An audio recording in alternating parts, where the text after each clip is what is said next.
लुकुरकनि सामु बिजेपि हापां हामग्रायनि सामुंगो साक्थारजा फुंनि सिमि वाति वाइ तंमाबाय लामा कुपलुं पुंजाक्तै जोंजालु क्लाइजाक लामातै थांलाय सु ख्लायनाय लुकुरक आमचेनि लुकुरक बो जोंजालु क्लाइजाक अवाति जराव अबो लुकुरकनि सामु बाचाइ लामा हामिया देराजाक रकनो नायकुलि नायखातै रां कुटि कुटि सबाय सामुंतां रिउइबो नायकुलि सामुंतांया हापांनि रांनो सामुंगो फुनांगै साकनि सलावो दानानि वानसुकबाय सामुं तांना बायनो बिसा पुंया सिनिनो देरामुंनि मोखां नुकनानि नांजाक हिनि लुकुरकनो काहाम लामानि खाकचामा याफारि कक शाखा एमएलए कलानि रय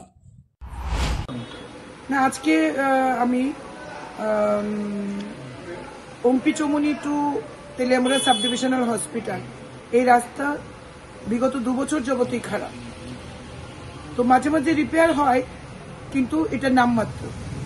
অনেকদিন হয়েছে গর্ভবতী মহিলারা টমটম থেকে অটো থেকে পড়ে গেছেন, অনেক বয়স্ক লোক যাতায়াত করেন। এটা একটা বিজি রাস্তা, কিন্তু এনএইচডিসিএল এবং তাদের যে যারা তাদের কন্ট্রাক্টর, যে সংস্থাকে তারা সাব কন্ট্রাক্ট দিয়েছেন, সেই সংস্থা ঠিকমতো কাজ করছে না। দীর্ঘদিন ওনাদের সাথে আমি সম্পর্কে রয়েছি, আমি রিকোয়েস্ট করছিলাম, কিন্তু ওনারা ঠিকমতো কাজটা করছিলেন না, নানান এক্সকিউজ দেখাচ্ছে। কিছুদিন আগেও ওনাদের সঙ্গে আমার কথা হয়েছে এই কাজটা ইমিডিয়েট করে দেওয়ার জন্য, কিন্তু কাজটা ঠিকমতো ওনারা করছেন না। আমি ওনাদেরকে বলেছিলাম যে আমি রাস্তাটা দেখতে যাব, আমি এর শেষ দেখব, কিন্তু আজকে আমি গেছি, আমি দেখলাম রাস্তার কাজ হয়নি, অত্যন্ত খারাপ অবস্থা। তারপর আমি তাদের সাথে এজেন্সির সাথে কথা বলেছি, ওনাকে আমি রাস্তায়, উনি বলছেন কাজ করেছেন, ওনাকে রাস্তায় ডেকে নিয়েছি, আমার সাথে উনি ভিজিটে বেরিয়েছেন, দেখুন কোথায় কাজ করেছে, কোথায় কাজ করেছে এটা নিয়ে আমি রাস্তায় বেরিয়েছি। ওনাকে নিয়ে আমি চিন্তা ভাবনা করছি, আমি হয়তো দেশের মাননীয় মন্ত্রী নীতিন গডকরিজি, সড়ক পরিবহন মন্ত্রী, ওনার সাথে দরকার হলে এই ব্যাপার নিয়ে আমি কথা বলবো।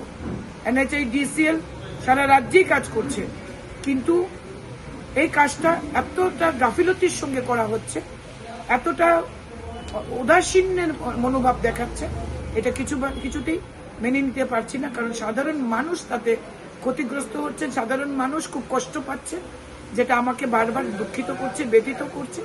তাই আমি আজকে রাস্তায় নেমে তাদেরকে সরজমিনে দেখিয়েছি রাস্তার পরিস্থিতি কি। আসলে এজেন্সিটা কাজ করছে না, একদম বাজে একটা এজেন্সি। তাই আমি ঊর্ধ্বতন কর্তৃপক্ষের নজরে আনবো বিষয়টি, এই জন্যই আমি রাস্তায় আজকে বেরিয়েছিলাম।